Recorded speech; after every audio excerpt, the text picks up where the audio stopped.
Donc, dans l'idée de ce live de ce soir, on va essayer d'étudier en fait quel va être l'impact de l'évolution des taux sur le marché obligataire, et comment en fait l'évolution de ces taux va avoir un impact sur le marché action et donc par extension sur le marché des indices. Donc on va essayer de voir ça en trois axes. D'abord on va essayer de s'intéresser euh, aux obligations, comment est-ce qu'elles fonctionnent. Ensuite on va faire un petit rappel sur l'effet de levier, avant d'étudier dans un troisième temps comment est-ce que justement le taux des obligations va impacter le marché action. Donc on va commencer directement par le fonctionnement des obligations.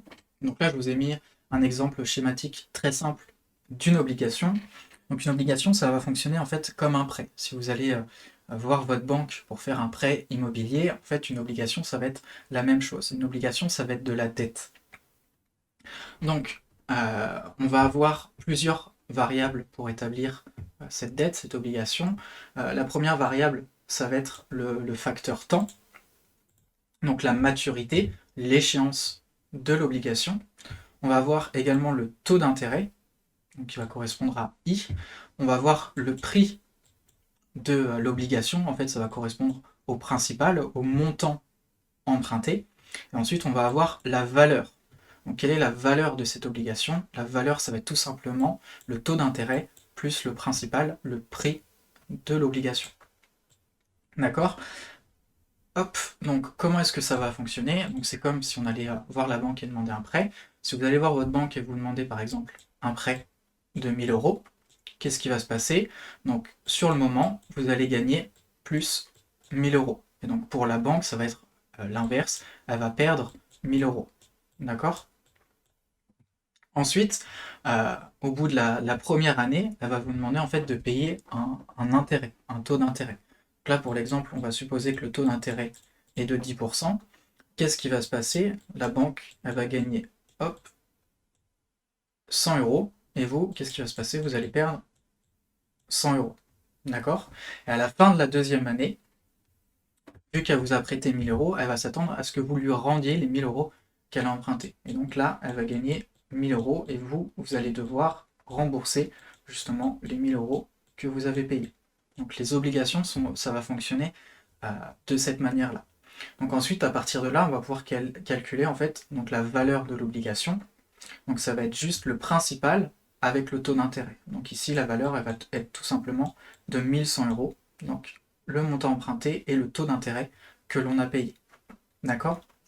J'imagine que jusqu'ici, il n'y a pas trop de soucis. Vous devriez être familier avec ce fonctionnement-là. Mais là où ça va être un petit peu différent pour les obligations, c'est que le taux d'intérêt, en fait, il ne va pas être fixe. Le taux d'intérêt, il va être variable, et donc le taux d'intérêt va évoluer dans le temps. D'accord? Ce qu'il faut savoir, c'est que la valeur d'une obligation, contractuellement, elle ne va pas évoluer. Donc quoi qu'il arrive, quel que soit le taux d'intérêt, la valeur de l'obligation va rester le même, et il sera toujours le même. Donc si on a décidé dans le contrat que la valeur de l'obligation est égale à 1100 euros, malgré le fait que le taux d'intérêt bouge, la valeur restera le même. Donc qu'est-ce qui va se passer si le taux d'intérêt bouge? Donc on va repartir sur notre exemple. Hop, on va emprunter 1000 euros. Et cette fois-ci, le taux d'intérêt, il ne va pas être égal à 10%, il va passer par exemple à 5%. Donc on a une baisse du taux d'intérêt. Donc là, on a emprunté 1000 euros, hop, 1000 euros avec 5%, ça va faire 50 euros. Donc qu'est-ce qui va se passer à la deuxième année d'échéance? On va devoir verser la différence. Donc le taux d'intérêt a baissé de 10 à 5%, on paye que 50 au lieu des 100.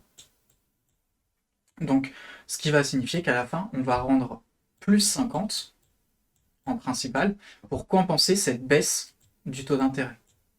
D'accord? Et donc, à l'inverse, si on a une augmentation du taux d'intérêt, donc admettons qu'il passe à 20%, cette fois-ci, on va payer donc hop, 200 euros d'intérêt et on filera seulement 900 euros de principal, donc à la fin du coupon de l'obligation. D'accord? Est-ce que jusque-là, tout est clair? Donc on va avoir une corrélation inverse. Donc quand le taux d'intérêt va monter, le prix de l'obligation va baisser. Et à l'inverse, quand le taux d'intérêt baisse, le prix de l'obligation va monter. D'accord? C'est cette relation qui est extrêmement importante, cette relation entre le taux d'intérêt et donc le prix de l'obligation. Est-ce que c'est clair jusque-là?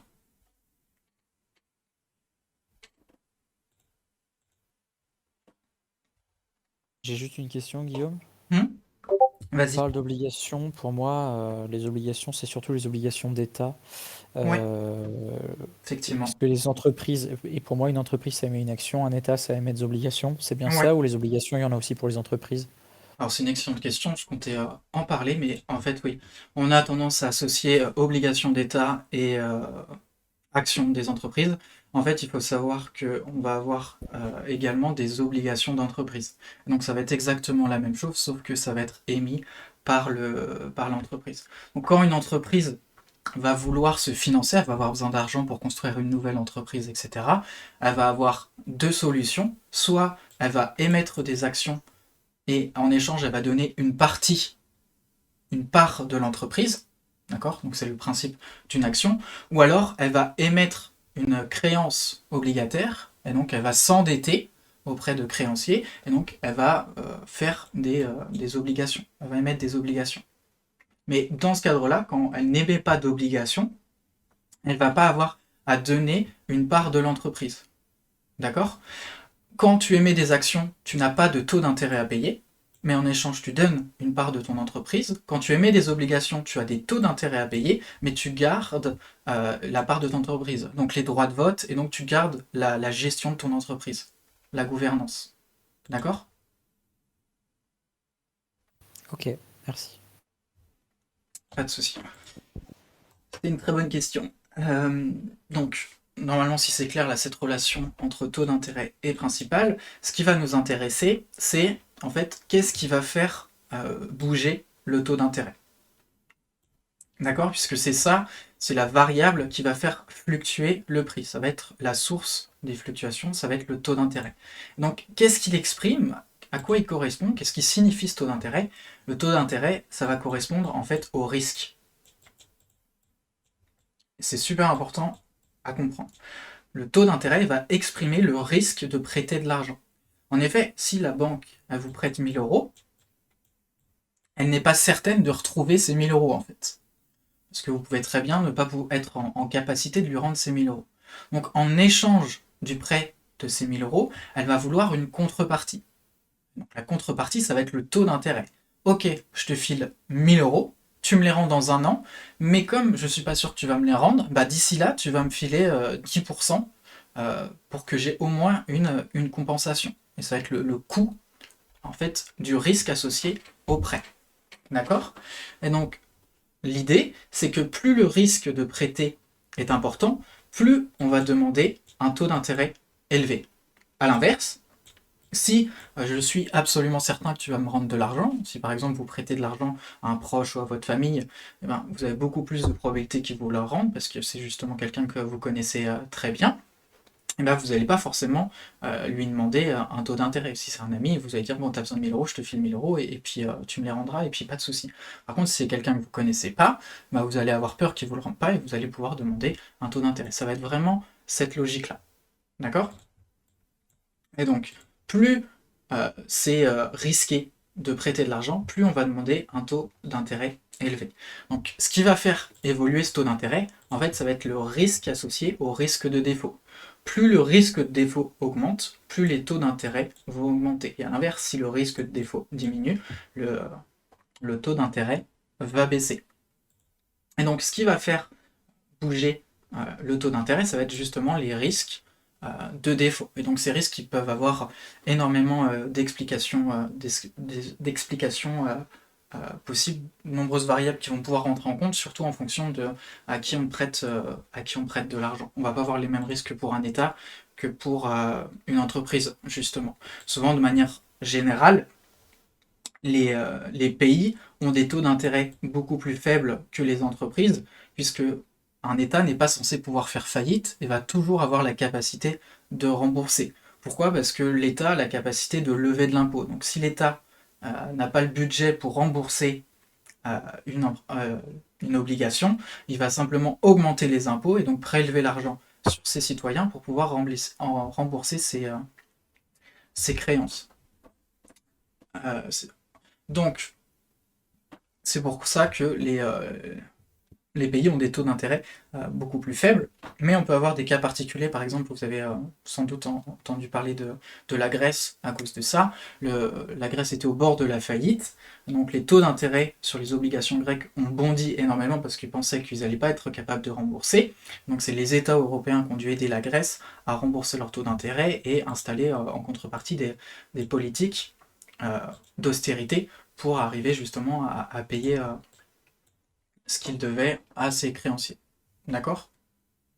Donc, ce qui va faire fluctuer le taux d'intérêt, ça va être quel est le risque, et ce risque va évoluer en permanence en fonction des aléas, on va dire, économiques.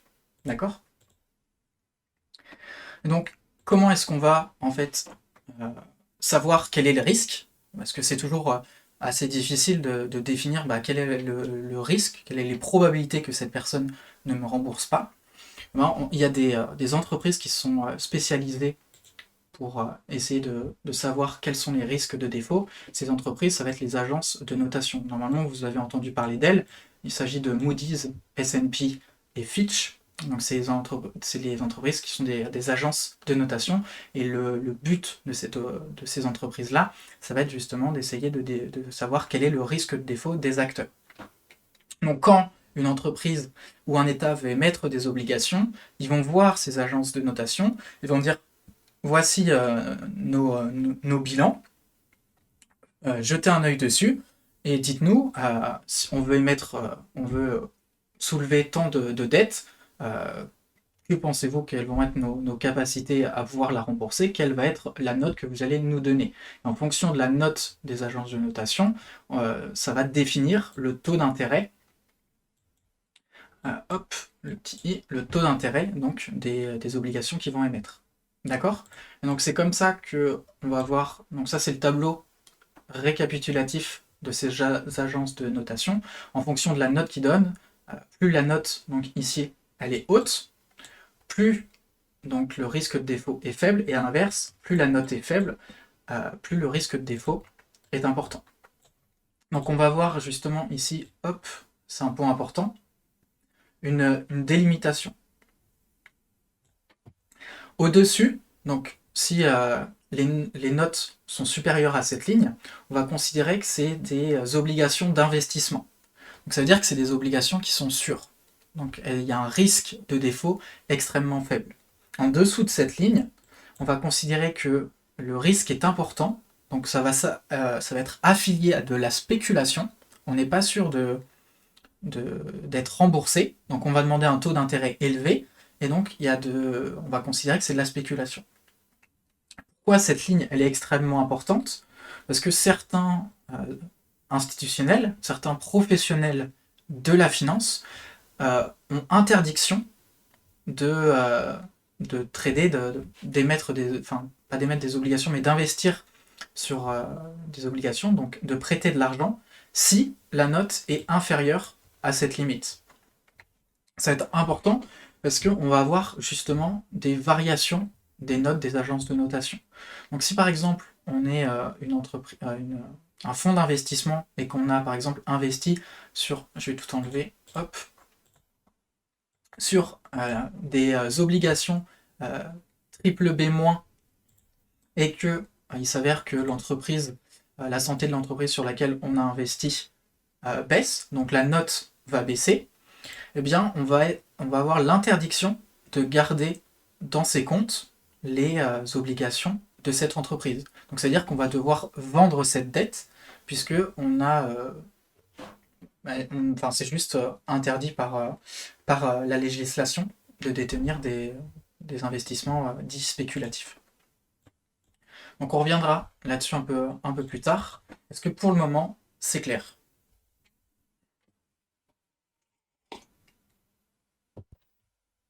Oui, mais j'ai encore une question. Ouais, vas-y. Le taux d'intérêt, qui le décide?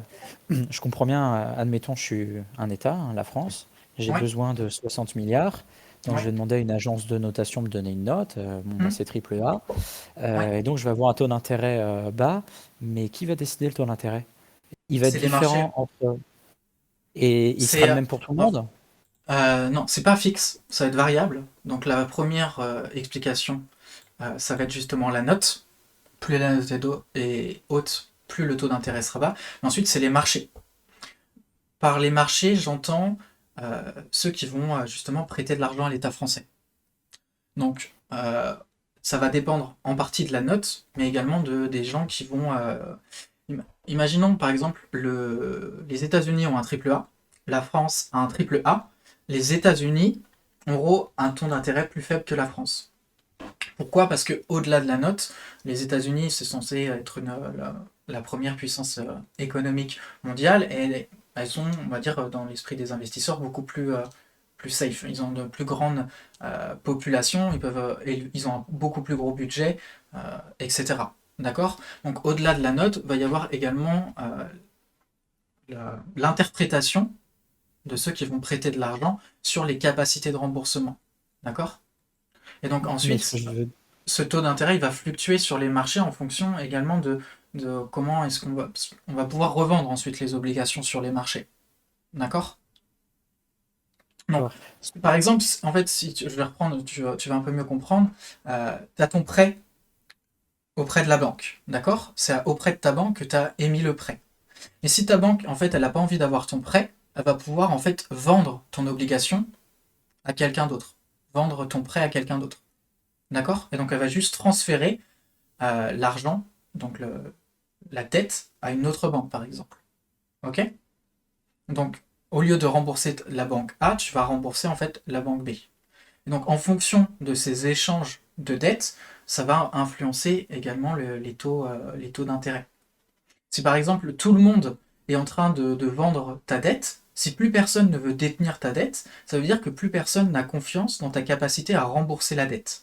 Et si plus personne n'a confiance dans ta capacité à rembourser la dette, ça veut dire que ton taux d'intérêt va augmenter puisque ton risque de défaut est en train d'augmenter.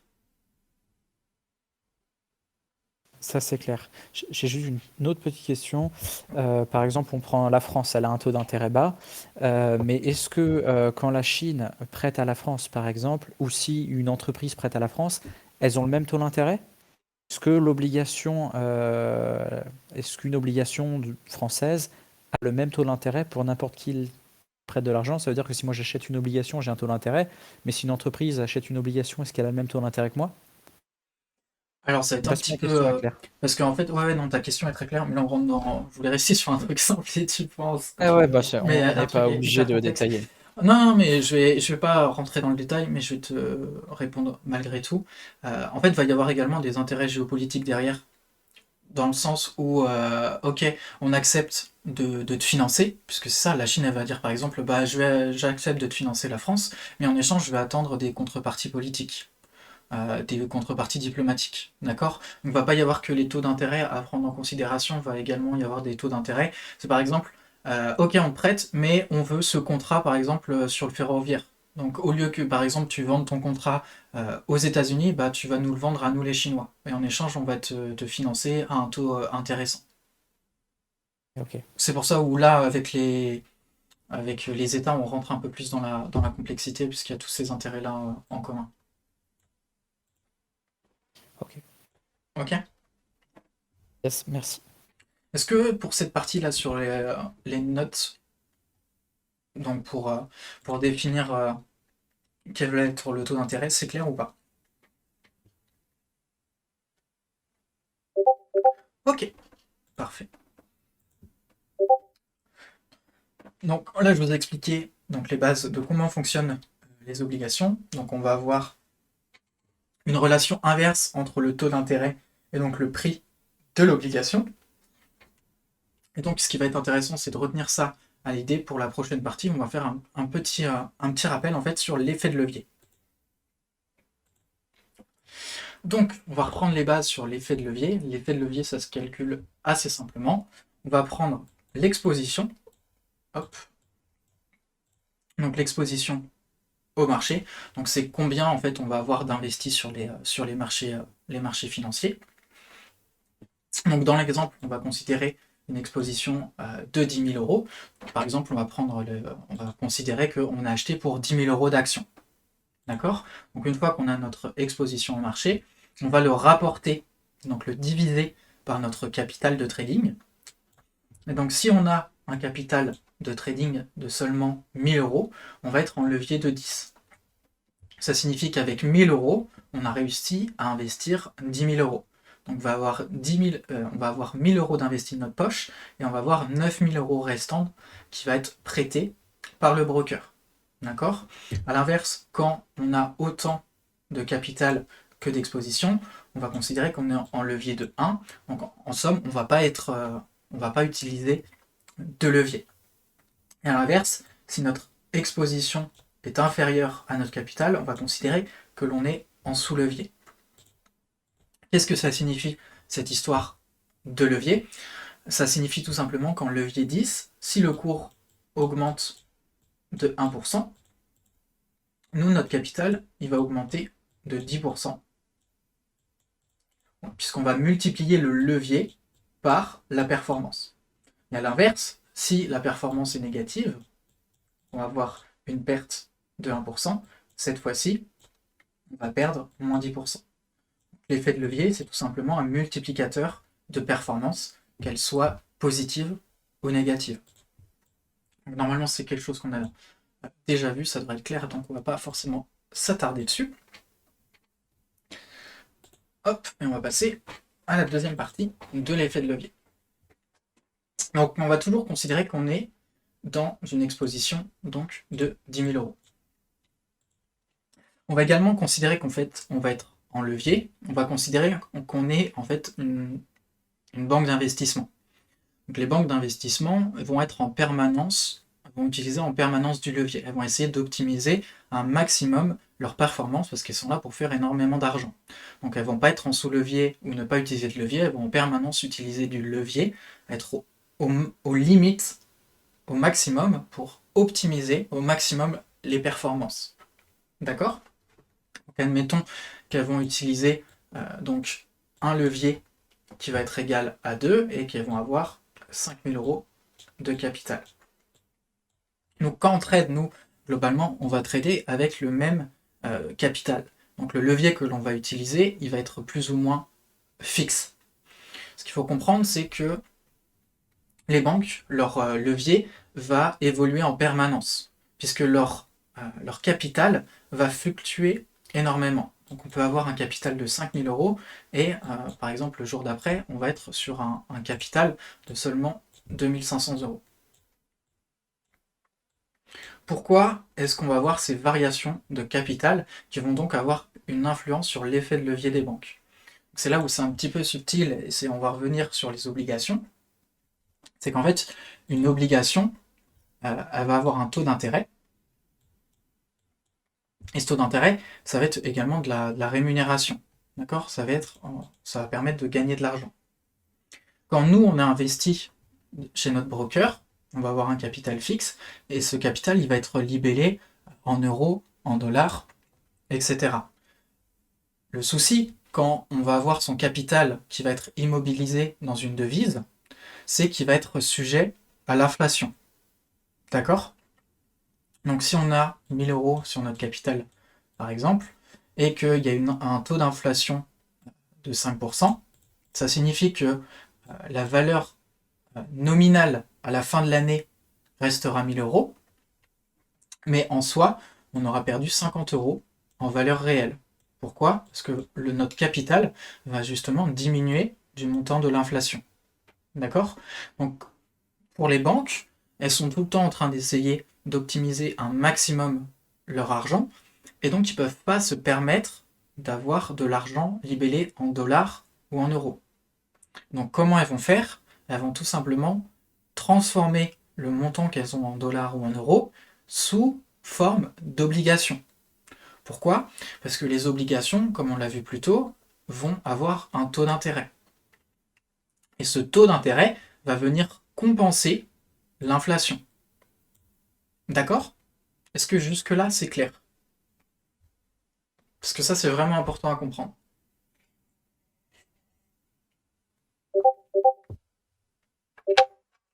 Ok, donc les banques, sur leur compte, n'ont pas des euros ou des dollars, ils ont des obligations, donc des titres de créance et de la dette. Ok?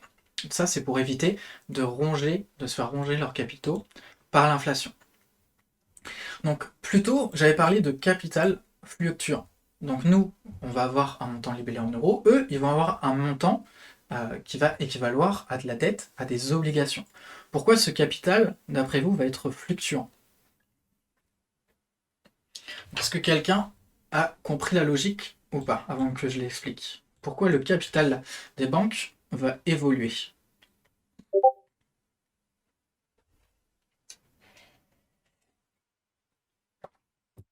Non, sans considérer leur exposition. C'est l'exposition en fait qui va faire qu'il va y avoir des plus-values et des moins-values. Donc on va considérer qu'il n'y a aucun changement autour de l'exposition, mais il va y avoir un changement sur le côté capital. Voilà, exactement, vous avez compris, c'est le taux d'intérêt qui va évoluer. Donc si le taux d'intérêt des obligations augmente, qu'est-ce qui se passe sur le prix des obligations? Ben, sur le prix des obligations, on l'a vu plus tôt, ça va baisser. Donc si le taux d'intérêt augmente, ça veut dire que la valeur, donc le montant du capital des banques, va diminuer. Donc c'est pour ça qu'elles vont avoir un capital qui va être flottant. Il ne va pas être fixe puisque le capital ne va pas être en euros, il va être en obligation. D'accord? Et donc quand sur les marchés, il y a un risque de défaut qui augmente, donc l'économie va mal, il y a une mauvaise nouvelle, etc. Qu'est-ce qui va se passer? Ça veut dire que les capitaux des banques vont diminuer puisque les prix des obligations vont chuter. Et donc, qu'est-ce qui se passe si le capital des banques diminue? Ben, ça veut dire que mécaniquement, si on vient à l'exemple précédent, mécaniquement, si les capitaux diminuent, je vais effacer ça, si les capitaux diminuent, donc admettons qu'on était à un capital de 1000, on est passé à un capital de 1000, on va voir une augmentation du levier. Et donc le levier, on l'a vu plus tôt, plus le levier est élevé, plus les variations de performance vont impacter durement le capital. D'accord? Donc il y a une augmentation du risque sur les marchés, ce qui va amener à une baisse du prix des obligations, et donc ça va faire diminuer le montant en capitaux, ce qui va mécaniquement faire augmenter le levier, et donc on est dans un cercle vicieux, puisqu'on va avoir une augmentation du risque également. D'accord?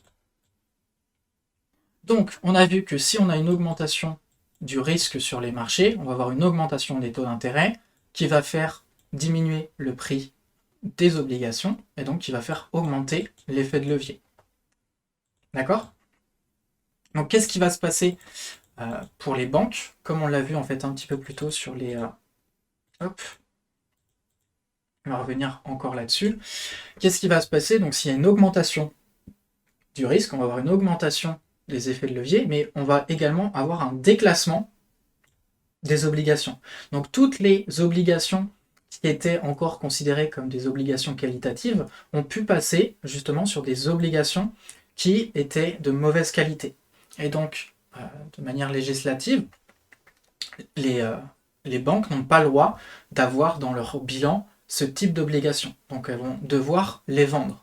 Également, on a vu que, in fine, ça faisait augmenter leur effet de levier. Là encore, il y a un effet de levier réglementaire qu'elles n'ont pas le droit de dépasser. Et donc, si leur effet de levier augmente trop fortement, elles vont avoir besoin de diminuer leur effet de levier. D'accord? Donc, elles vont devoir se débarrasser des obligations qu'elles n'ont pas le droit de détenir, et dans le même temps, elles vont devoir faire diminuer leur effet de levier pour qu'elles restent sous le montant d'effet de levier qui est autorisé. D'accord? Donc on va voir ces deux fonctionnements là en même temps. Donc comment ça va se traduire sur les marchés actions? Donc pour rappel, donc, on va avoir tout simplement le capital qui va être exprimé en obligations, ok, au lieu d'avoir ça en euros, mais ce montant ensuite il va être investi sur les marchés actions. D'accord? Donc les banques vont devoir se débarrasser d'une partie de leurs obligations. Donc par exemple récupérer des euros ou investir dans des obligations de meilleure qualité. Donc on va avoir des mouvements de fonds sur les obligations qui vont s'effectuer.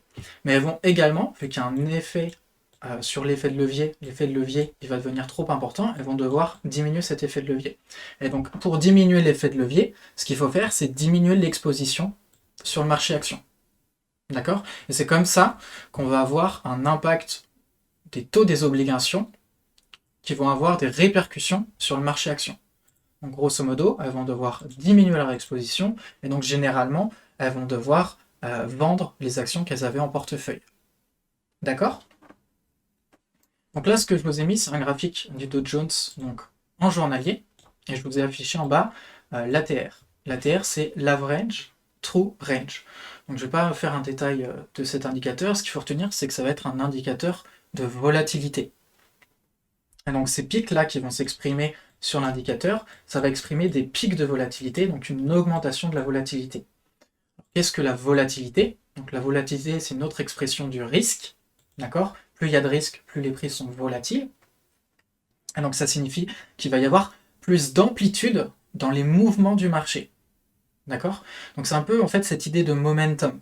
Qu'on va avoir une augmentation du risque, on va avoir une augmentation du momentum, donc la taille des bougies, le corps des bougies et les mèches seront plus amples, on va avoir des mouvements du prix beaucoup plus importants.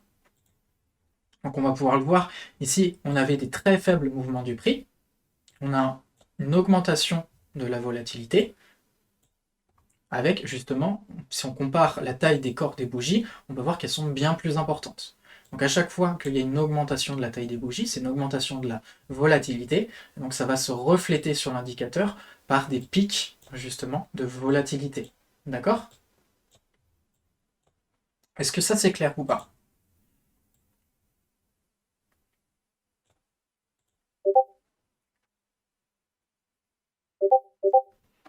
Ok.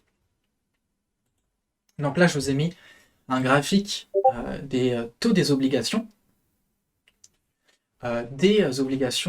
américaines, puisque c'est un petit peu les obligations de référence. Donc on peut voir, donc ça va être l'évolution des taux, donc sur ce graphique juste ici. Et donc par exemple, on veut voir une augmentation, une entrée en tendance haussière sur les taux des obligations. Pourquoi? Ça va être justement à cause d'Evergrande, mais également il y a eu un risque de shutdown aux États-Unis. Pourquoi et qu'est-ce que c'est qu'un risque de shutdown? En fait, c'est quand les États-Unis doivent fermer leurs administrations puisqu'ils n'ont plus les moyens de payer leurs fonctionnaires. Ça arrive en fait quand les États-Unis arrivent au plafond de leur dette. Dans leur constitution, ils ont voté pour un plafond de la dette. Donc ils n'ont pas le droit de dépasser ce montant de dette. Et donc ils sont obligés de se réunir au Parlement pour voter une augmentation du plafond de la dette. Et si ce changement de plafond de la dette n'est pas voté, ils n'ont plus le droit d'emprunter sur les marchés et donc ils n'ont plus les moyens de payer leurs fonctionnaires. Et ça signifie également que le risque de défaut des États-Unis, le risque qu'ils n'aient plus les capacités de rembourser les obligations, les dettes qu'ils ont empruntées, augmente. Et donc ce qui fait que ça va augmenter les taux d'intérêt des obligations américaines. Donc comment ça se traduit? Donc ça c'est arrivé début octobre. Donc ici on est au début octobre et on va voir justement un pic de volatilité. D'accord? Donc là, ça c'était justement lié à Evergrande, mais également au risque de shutdown aux États-Unis. On va voir également ici, on va voir des pics, des mouvements sur les taux des obligations américaines qui vont correspondre grosso modo à mi-juillet. Donc ça va correspondre également à ici. Également ici on peut voir un pic de volatilité autour de la fin juin. Donc on va également avoir un pic de volatilité. D'accord? Tout ce que je voulais vous montrer, c'est cette comparaison. Il y a une augmentation du risque qui va se traduire par une augmentation du taux d'intérêt sur les bonds, en tout cas des mouvements violents, et ça va se traduire par une hausse de la volatilité sur les marchés. D'accord? Pourquoi? Parce que justement, les les banques, etc., pour diminuer leur niveau de levier qui a augmenté mécaniquement, elles vont devoir se débarrasser de leurs actions. Donc souvent une hausse de la volatilité, ça va se traduire dans un premier temps par une correction des marchés, et donc qui va correspondre en fait à une prise de bénéfice. Justement, souvent ça va commencer par une prise de bénéfice sur les marchés actions, puisque les banques vont devoir diminuer leur exposition, donc elles vont devoir prendre leurs bénéfices, vendre des actions. Mais qu'est-ce qui se passe quand on a une correction des marchés, quand il y a une baisse des prix des marchés actions? Eh bien, on va tout simplement avoir des gens qui vont profiter de cette baisse pour acheter à moindre coût. Et c'est pour ça que souvent, après une hausse de volatilité, on va assister d'abord à une baisse du marché avant d'avoir ensuite une phase haussière. On va avoir une baisse du marché, hausse de la volatilité, phase haussière. Et c'est comme ça qu'on va avoir justement ces mouvements de marché qui vont créer des tendances.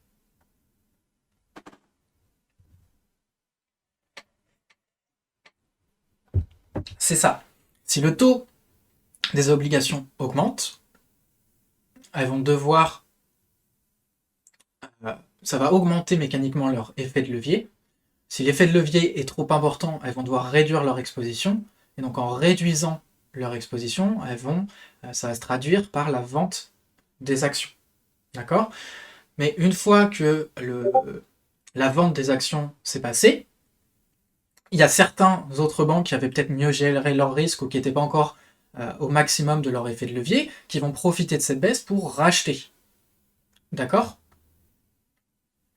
Mais également, une fois que le risque a diminué, le taux va également baisser. Et donc, ce qui veut dire que l'effet de levier va revenir à un niveau où elles peuvent à nouveau réinvestir et donc rentrer à nouveau sur le marché des actions. Et donc faire monter les indices. Alors, c'est pas forcément... En fait, c'est pas... souvent, ça va amener à un début de correction sur les marchés, à une prise de bénéfice.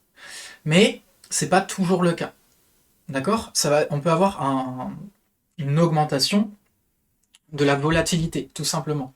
La volatilité, ça ne veut pas dire une correction des marchés, ça veut dire qu'on va avoir des bougies plus amples, et donc on va avoir des mouvements de fond.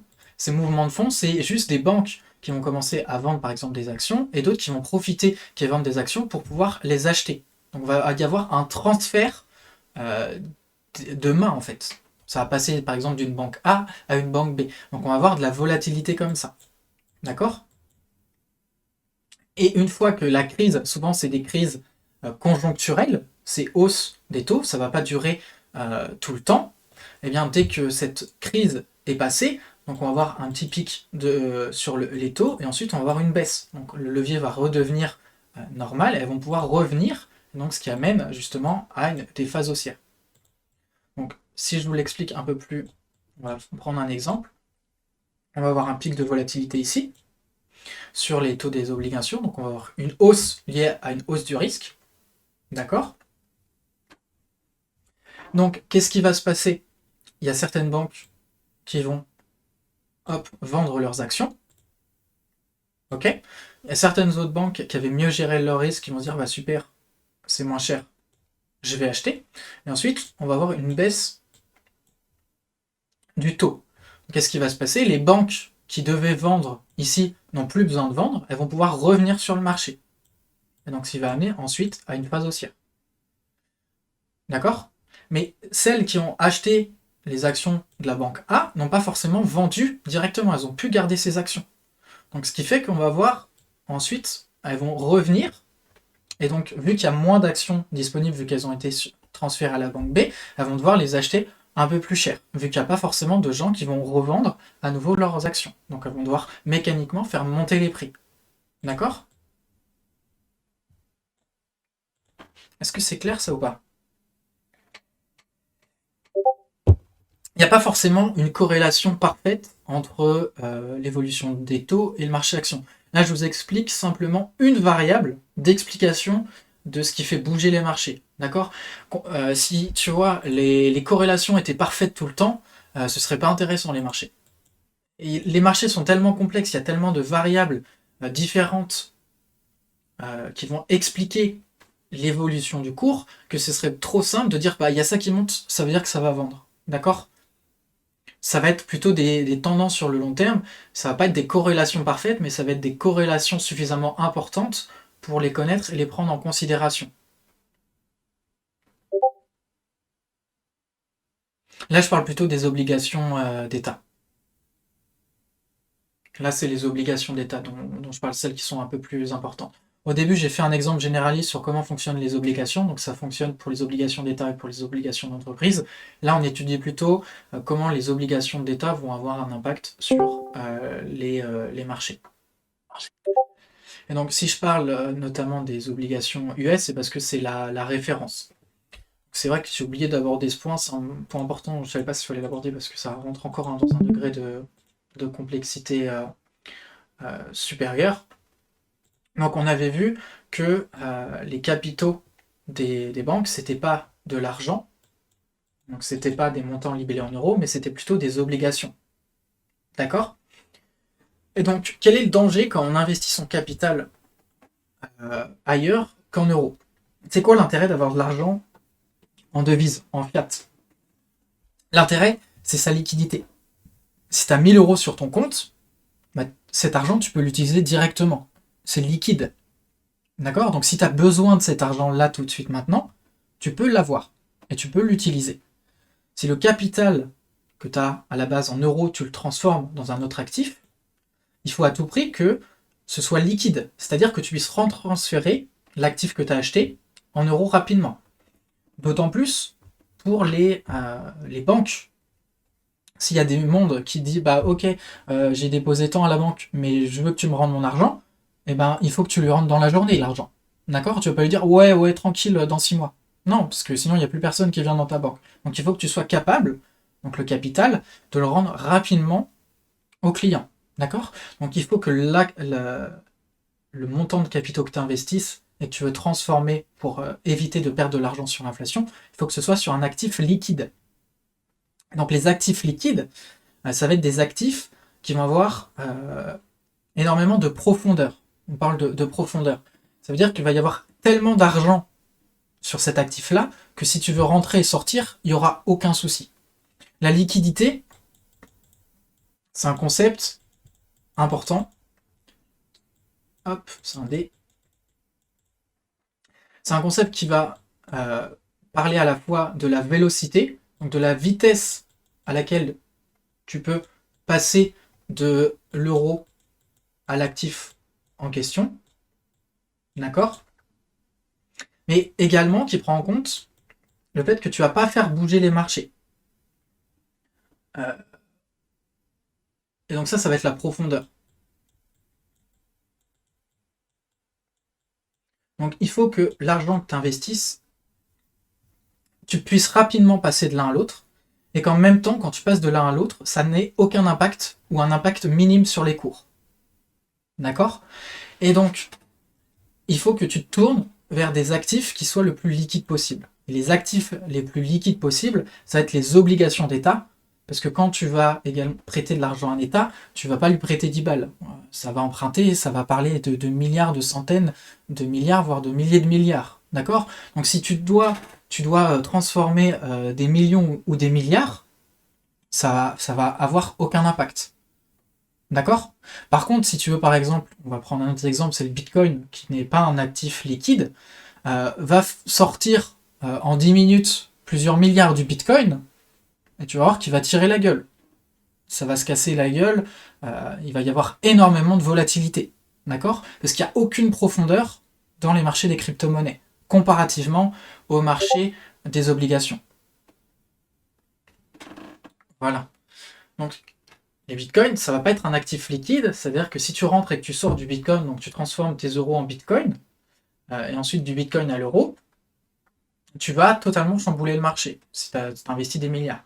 Si tu vas sur les obligations américaines, tu peux rentrer et sortir plusieurs milliards, personne ne saura que t'es passé. D'accord? Donc c'est pour ça que quand on veut lutter contre l'inflation, quand les banques veulent lutter contre l'inflation et avoir des actifs qui donnent un petit peu de taux d'intérêt pour limiter l'impact de l'inflation, elles vont aller sur des actifs liquides et donc elles vont plutôt se tourner vers des obligations d'État. Et donc l'obligation la plus liquide, ça va être les obligations américaines. D'accord? Donc ce qu'il faut retenir de tout ça, c'est que la- les taux des obligations liés au risque, hein, donc s'il va y avoir des risques sur les marchés obligations, très souvent il va y avoir des similarités avec les risques sur les marchés des obligations, il va y avoir des similarités avec les marchés actions, mais également, comme il va y avoir des mouvements de fonds à cause du changement du prix des obligations, elles vont avoir des augmentations de levier, ce qui va en fait renforcer l'impact du risque sur les marchés actions. Donc quand il va y avoir des changements sur les taux des obligations, on va en avoir très souvent une hausse de la volatilité sur les marchés actions. Souvent, ça va commencer par une baisse avant d'avoir une reprise haussière, mais c'est pas toujours le cas. Par contre, il va y avoir quasiment toujours le cas une très forte hausse de la volatilité quand il va y avoir des changements sur les taux d'intérêt des obligations, vu que ça va avoir un impact sur l'exposition des banques, sur l'effet de levier, et qu'elles vont devoir justement jongler entre leurs obligations et leur exposition sur le marché action pour ne pas prendre trop de risques. D'accord? Est-ce que tout est clair ou pas? Est-ce qu'il faut que je revienne sur un point?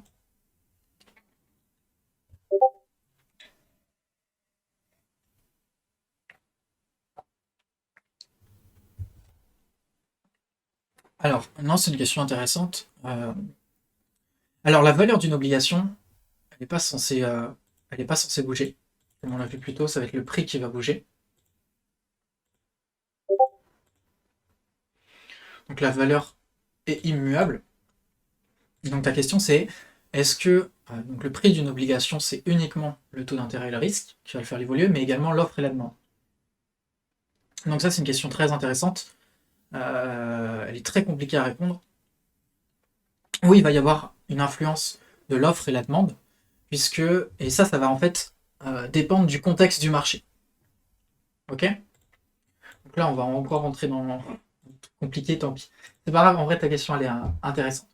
Qu'est-ce qui se passe? Quand tout va bien, qu'est-ce qui se passe? Le risque est faible. Donc le taux d'intérêt est faible. Donc qu'est-ce que ça signifie par extension? Ça veut dire que la rémunération, bah, elle est faible. Donc quand tout va bien sur les marchés, bah, on ne gagne pas beaucoup d'argent. D'accord? Donc qu'est-ce qui se passe pour les financiers quand il y a des taux d'intérêt faibles, donc il n'y a pas beaucoup de revenus? Eh ben, c'est frustrant. Ils vont ailleurs. Exactement. Et donc ils vont aller chercher du risque, parce que le risque, c'est ce qui paye. D'accord? Donc, plus ça va, plus au début tu te dis bon, c'est bon, on va acheter des obligations extrêmement safe. Mais bon, on gagne pas beaucoup d'argent, donc on va prendre également un petit peu d'en bas. Et puis on va prendre encore un petit peu d'en bas. Et puis on va prendre encore un petit peu d'en bas. Et encore on va prendre. Parce que plus tu descends, plus théoriquement tu gagnes d'argent. Théoriquement. C'est si tout va bien, les risques de défaut sont faibles, donc on va aller chercher des obligations qui ont des taux d'intérêt élevés pour gagner de l'argent. D'accord? Donc il va y avoir cette idée d'offre et de demande, en fonction de si ça va bien ou si ça va pas. Si ça va bien, on va avoir une descente vers les obligations risquées pour gagner de l'argent. C'est pour ça qu'on parle d'obligations spéculatives. Et à l'inverse, quand tout commence à se péter la gueule, que ceux-là, ils commencent à plus payer et donc qu'on perd énormément d'argent, on va avoir une remontée de l'offre et de la demande. Donc on va avoir une demande qui va augmenter énormément vers ce type d'obligations qui qui sont moins risquées, qui sont plus sécurisées. Donc en fonction de si ça va bien sur les marchés, on va privilégier les obligations risquées ou non. D'accord?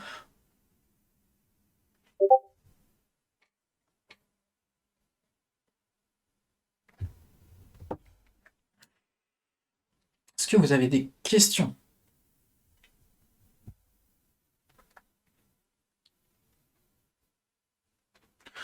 Je crois que le nom de ce phénomène, c'est flight to quality, mais je suis pas sûr, mais je crois que c'est ça le. Il y a pas mal de littérature scientifique sur ce concept-là. C'est super intéressant.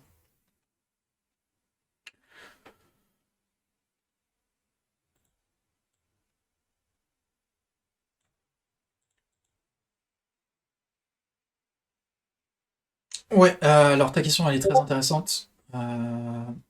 La relation entre les taux à 10 ans et 30 ans.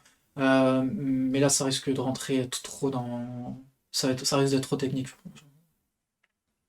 Je préfère éviter de répondre à cette question maintenant. Ça risque d'embrouiller pas mal de choses. Est-ce que ça a été clair ou pas? Est-ce que vous avez des questions? Est-ce que vous voulez que je revienne sur un point? Que je réexplique un concept en particulier? Ou c'est bon pour vous?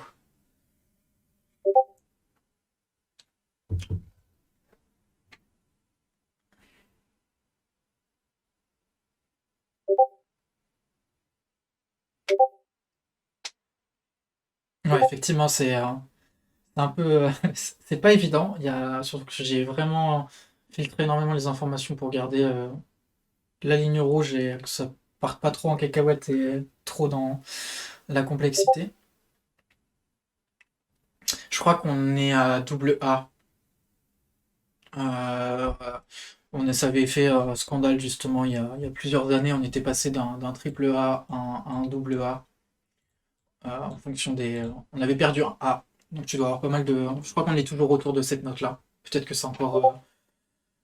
Ouais, ouais, ouais, ça en parlait en infos. Ouais, on a perdu un A sur l'agence de notation. Les gens ils comprenaient pas, qu'est-ce qu'on s'en fout. En fait, ça veut juste dire que bah, ça va augmenter le poids de la dette française, donc ça veut dire plus d'impôts pour les citoyens, tout simplement. Parce que plus les taux d'intérêt sont élevés, plus le poids de la dette est élevé, donc plus les impôts sont élevés pour compenser.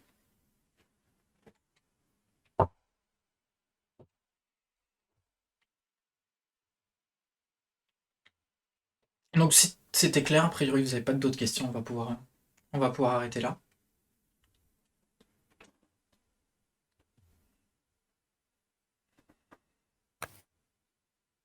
J'aurais une autre question, moi, Guillaume, mais Vas-y, ouais.